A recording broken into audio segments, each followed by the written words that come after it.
Sahabiler izledin, çaknigan izzet nuri, bütkeni sıkın idin, hak İslam'ın tülbuli.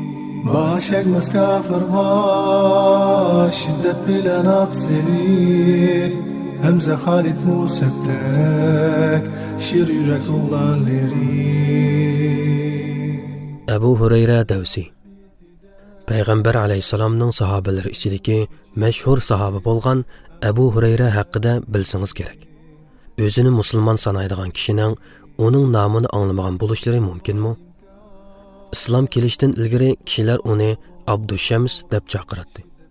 Allah onu İslamga kirishga muyassar qilish orqali sharaflantirib, Peygamber aleyhisselam bilan uchrashish sharafiga ega qilganda, Peygamber aleyhisselam uningdan "Isming nima?" deb so'radi. Abdüşşems dedi o. Peygamber aleyhisselam "Belki sen Abdurrahman" dedi o hayacan bilan. "Ey Allah'ның peygamberi, ata-anam sana pida bolsun. Dal şundaq Abdurrahman" dedi. Onun Ebu Hureyre deb atılıb qilishidagi sabab kichik chaqlarda onun bir tishi mushki bor bo'lib, u doim shu mushkni o'ynag'achqa tangtushlari uni Ebu Hureyre, ya'ni mushkning otasi deb chaqirishga odatlangan edi. Bu laqam hatto uning ismini unutildirayotgandek darajada umumlashib ketgan edi. Uning Peygamber aleyhisselam bilan bo'lgan aloqasi quyuqlashganda, Peygamber aleyhisselam uni yoqtirib qilib, ko'pincha holda Ebu Hirra, ya'ni erkak mushkning otasi deb chaqiradigan bo'ldi. U Ebu Hirra deb chaqirilishni Ebu Hureyre deb chaqirilishdan a'lo biladi va "Mening do'stim Peygamber aleyhisselam meni bu laqam bilan chaqirdi. Hirra bo'lsa erkak mushuk, Hureyre bo'lsa tishi aslan edi" deydi. Ebu Hureyre ayni chaqda Tufayl ibn Amr Devsining davati bilan islomni qabul qilgan bo'lib, hijratning 6-yili o'z qavmidan bo'lgan bir muncha kishilar bilan Madinadagi Peygamber aleyhisselamning qishiga elchi bo'lib borganga qadar o'z qavmi ichida turgan edi. Devslik bu yigit Peygamber aleyhisselamning xizmatini qilishga va uning suhbatiga o'zini bag'ishladi. Masjidni turar joy, Peygamber aleyhisselamni ustoz va yetakchi qildi. Peygamber aleyhisselam hayot vaqtida uning ayoli va bola chaqalari yo'q bo'lib, faqat mushrik holatida qilivergan qeri onasi bor edi. U onasiga ich og'irtib va yaxshilik qilib, uni islomga da'vat qilishni to'xtatmaydi. Lekin onasi islomni qabul qilishdan o'zini qochirib qarshilik qiladi. Onasi tarsalik qilaversa, uningga ichingan holda uni bir mazgil o'z holiga qo'yib qo'yadi. Shundoq kunlarning birida u yana onasini Alloh va uning payg'ambariga iymon etishga da'vat qilgan edi. Onasi Peygamber aleyhisselam to'g'risida uni nihoyatda bak xafa qiladigan so'zdan birini qildi. U Peygamber aleyhisselamning qishiga yig'ilgan peti keldi. Peygamber aleyhisselam uningdan "Ey Ebu Hureyre, nimishqa yig'lading?" deb so'radi. "Men onamni islomga da'vat qilishda hech bo'shab qolmagan edim. U toki hozirgacha unmay kelyotdi. Bugunmi yana uni islomga da'vat qilsam, u sen to'g'risida yaxshi bo'lmagan bir so'zni qildi. Sen Allohga onamning dilini islom uchun echib etishga duo qilsang" dedi. Peygamber aleyhisselam duo qildi. Ebu Hureyre bu ish haqida to'xtalib mundaq deydi. "Men uyga qaytdim. Barsam, eshik ichidan taqoqliq ekan. Men uy ichida suvning shalaqshigan ovozini angladim. Men uyga kirmoqchi bo'lganimda onam "Ebu Hureyre, kirmay turg'in" dedi. U kiyimlarini kiyib bo'lib, "Kirgin" dedi. Men kirdim. U "Bir Allohdan boshqa iloh yo'q. Muhammad Allohning bandasi va payg'ambari" deb guvohlik berdi. Men shu hamon Peygamber aleyhisselamning qishiga chopdim. Bir oz burun men hasratlanib yig'ilgan bo'lsam, emdilikda xushalliqdan yig'layotdim. Men Peygamber aleyhisselamga "Ey Allohning elchisi, xush xabar. Allah duoyingni ijobat qilib, Ebu Hureyrening onasini islomga hidoyat qildi" dedim. U Peygamber aleyhisselamni butun vujudi bilan yaxshi ko'radi. Uningga qarab to'ymaydi va men Peygamber aleyhisselamdan nurliq va go'zal narsani uchirtib boqmadim. Uning chiroyida xuddi quyosh mangandek qiladi deydi. u o'zini payg'ambar alayhissalomga ham suhbat qilgan, islomga hidoyat qilish bilan yaxshilik qilgan Allohga hamdu sano aytib, Abu Hurayrani islomga hidoyat qilgan Allohga hamdular bo'lsin. Abu Hurayraga Qur'onni o'rgatgan Allohga madhiyalar bo'lsin. Abu Hurayrani Muhammad alayhissalomga suhbatlash qilish bilan yaxshilik ato qilgan Allohga madhiyalar bo'lsin deydi. Abu Hurayra payg'ambar alayhissalomga o'zini qandoq beg'ishlagan bo'lsa, bilim elishqimi shundoq beg'ishlagan edi. U ilm egallashni eng yuqori nishoni va odati qilgan edi. Bu haqda Zayd ibn Sabit mundaq deydi. Bir kuni men Abu Hurayra va boshqa bir kishi uchimiz masjidda o'ltirib duo qilib Allohni eslayotdik. Payg'ambar alayhissalom kelib bizning oramizda o'ltirdi. Biz jim bo'lib qoldik. U bizga ishinglarni davom qilaveringlar dedi. Hamrohlarim bilan birga duo qildik. Payg'ambar alayhissalom bizga amin deyishib berdi. Ondan Abu Hurayra duo qilishga boshladi. U: "Ey Alloh, men seningdan ikki birodarim so'ragan narsani hamda unutilmaydigan ilm ma'rifatni so'rayman" deb duo qildi. Payg'ambar alayhissalom amin deyishib berdi. Biz qaytadan bizmi unutilmaydigan bilim so'raymiz dedik. Payg'ambar alayhissalom Davs qabilasidan kelgan bu bola sizlardan burun tilab bo'ldi dedi. Abu Hurayra ilmni o'zi yaxshi ko'rgandek boshqalarning ilm elishini mo yaxshi ko'radi. Bir kuni u Madina bozorlarida ketib o'tib, kishilarning mol dunyoga, savdo setiqqa haddidan ortiq berilib ketganligini ko'rdi va buningga hayron qoldi. U ularga: "Ey Madina kishilari, sizlar nima degan ojiz?" dedi. Ular: "Ey Abu Hurayra, sen bizni qaysi tarafdan ojiz deysan? Masjidda payg'ambar alayhissalomning mirosi tarqatilyapsa, sizlar bu yerda tursizlar-ku. Berib, nesivanglarni elib olmamsizlar?" dedi. Qayerda? Masjidda. Ular aldirishib ketishdi. Abu Hurayra ularni saqlab turgan edi. Ular birdamdan keyin qaytib kelishib: "Ey Abu Hurayra, biz masjidga kirdik. Taqsim qilayotgan hech nimani ko'rmadik" dedi. Masjidda birarmi odamni ko'rmadinglarmi? Ko'rdik. Namoz o'qiyotgan, Qur'on o'qiyotgan, halol harom to'g'risida fikrlashayotgan kishilar bor ekan. Voy esit sizlarga. Ana shu payg'ambar alayhissalomdan qolgan miroslar emasmidi?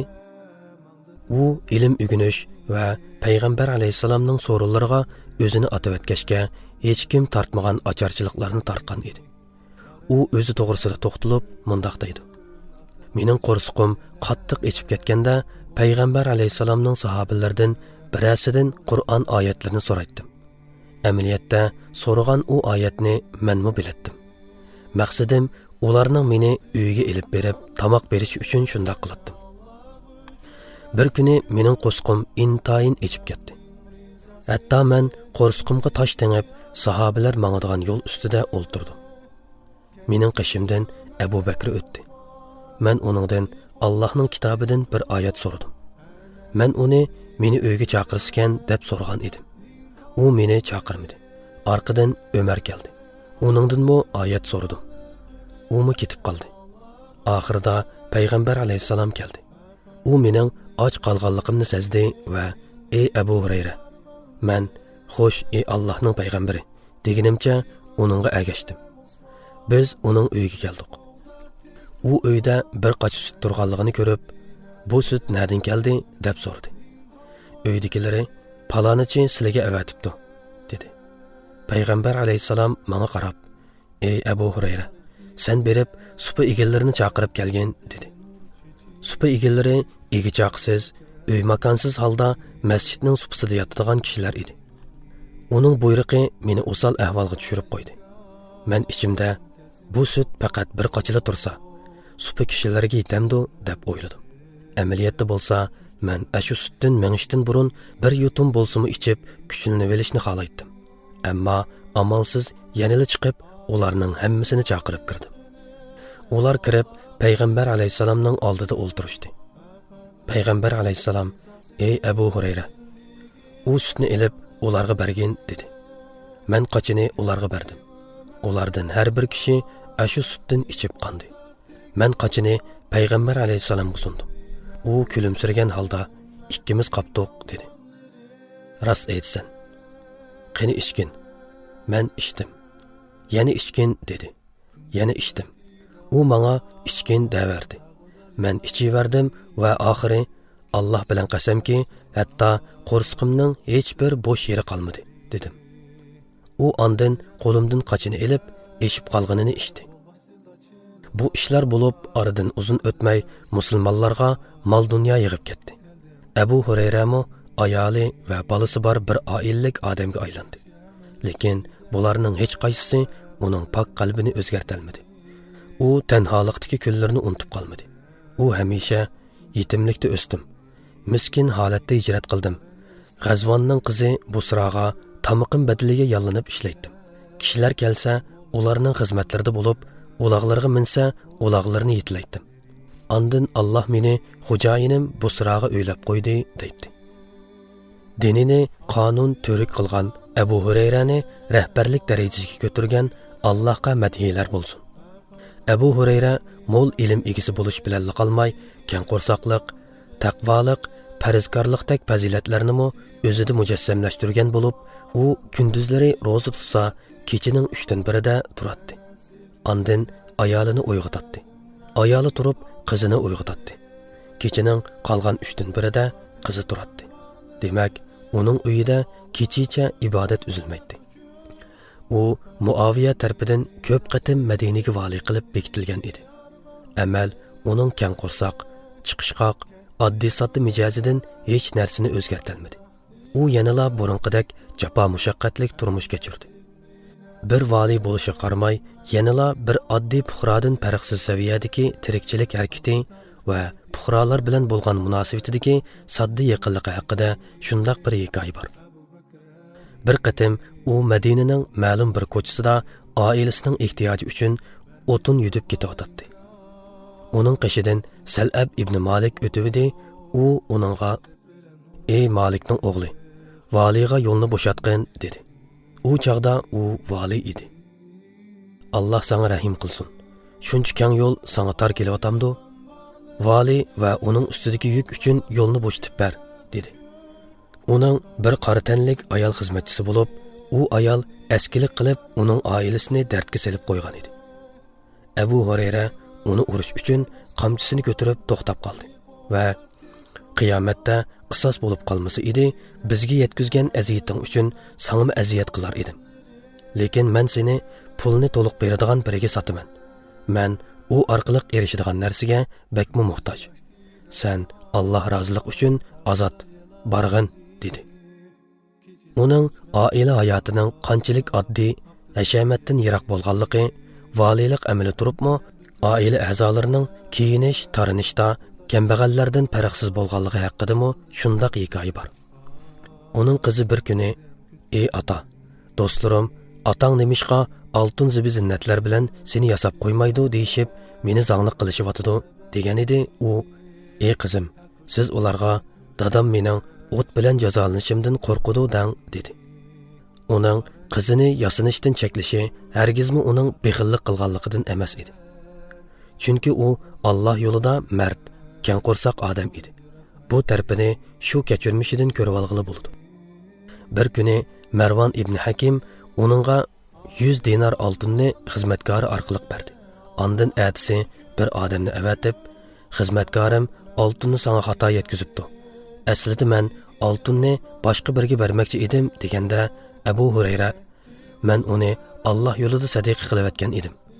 Uyimda 1 dinarmi qolmagan edi. Maoshim chiqqanda elib olg'in", dedi. Aslida Marvon bu ishni Abu Hurayrani sinash uchun qilgan bo'lib, Abu Hurayraning haqiqatan durust odamligini bildi. Abu Hurayra ömür bo'yi onasiga yaxshilik qilib keldi. U har qatim uyidan chiqmoqchi bo'lsa, onasining hujrasining oldiga kelib: "Ey ana, sizga Allohning rahmat va barakatlari bo'lsin", deydi. Onasimi: "Ey o'g'lim, sana salomatlik, rahmat va barakatlari bo'lsin", deydi. "Kichik vaqtimda siz menga yaxshilik qilgandek, Alloh sizga rahmat ato qilsin. Cho'ng bo'lganingda menga yaxshilik qilganingga Alloh rahmat qilsin", deydi. U sirtdan qaytib kelganda yana shundoq javob berdi. U kishilarni ota-onalarga yordam berishga qiziqtiradi. va ularni sili rahimni ulashga da'vat qiladi. Bir kuni yo'lda u ikki odamni ko'rdi. Ularning biri yana biridan qariroq edi. Ular tang ketayotdi. Abu Hurayra yoshroqiga u kishi sening nimang deb so'radi. Dadam, uni ismi bilan atamagan. Oldida mangma, uningdan burun o'ltirma dedi.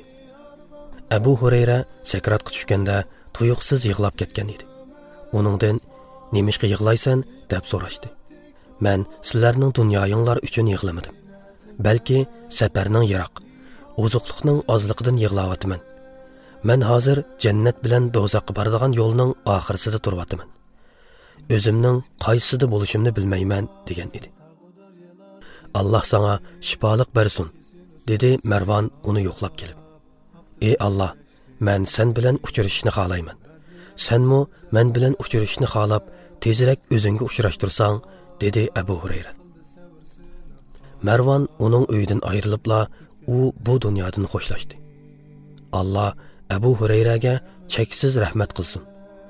U islom ummati uchun 1600 dan ortiq hadisni yodlagan edi. Alloh uning islom ummati uchun yetkazgan manfaati uchun uningga oliy mukofotlarni bersin. Amin. Allah uchun faqat Rabbning rizasi dilligi armonlari Ketti Ömer'e Osman Nahdi qo'lda tek turib Anas ibn Nazir'dek ummatning polvonlari